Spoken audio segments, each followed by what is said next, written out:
Olá pessoal, a Juliana aqui. Agora vamos para uma série de vídeos sobre fisiologia veterinária. E agora a gente vai falar um pouquinho sobre o potencial de ação e as sinapses. O que é o potencial de ação? O potencial de ação é um impulso nervoso que ocorre principalmente na membrana de células excitáveis, como os neurônios e células musculares.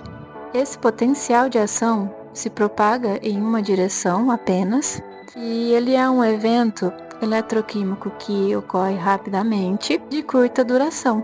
Igual a gente tem aqui nessa imagem, que ilustra bem qual é o sentido, aqui na setinha azul, qual é o sentido do potencial de ação e como que ele ocorre. Basicamente, para que ocorra um potencial de ação, é necessário que ocorra, então, a inversão do potencial de membrana em repouso, que naturalmente é mais negativo no interior da membrana do que no exterior. Então, antes de ocorrer um potencial de ação, a gente tem o que é chamado de potencial de repouso. Ele vai ser ali a fase que antecede a geração de um potencial de ação.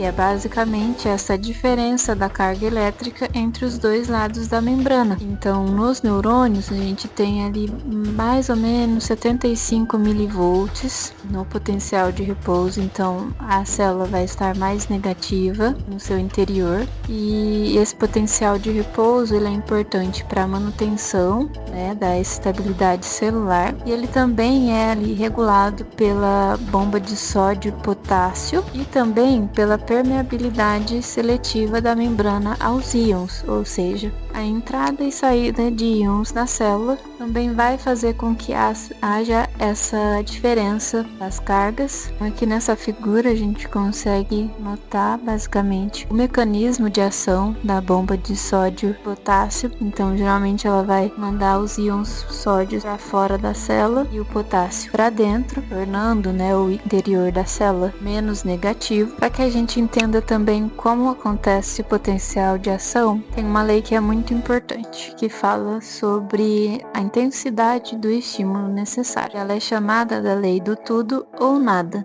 Ou seja, para que um potencial de ação ocorra, é necessário que tenha um estímulo limiar, ou seja, um estímulo mínimo que vai ser capaz de fazer com que ocorra um potencial de ação. Se ele for muito baixo, ele não vai ser capaz de gerar um potencial de ação. Então, aqui nesse gráfico, a gente consegue ver as fases do potencial. Lembrar que ali no repouso vai estar mais negativo, então ele vai precisar desse estímulo limiar, que vai ser maior do que está no repouso, para poder gerar um potencial de ação. E aqui um exemplo do que seriam os estímulos sublimiares, que eles são muito pequenos, então eles não são capazes de fazer com que gere um potencial de ação. E essa foi a primeira parte dos nossos vídeos sobre o potencial de ação e sinapses. Aqui na descrição eu vou deixar o link da minha apostila de semiologia, caso você queira também aprofundar e facilitar os seus estudos. Até o próximo vídeo.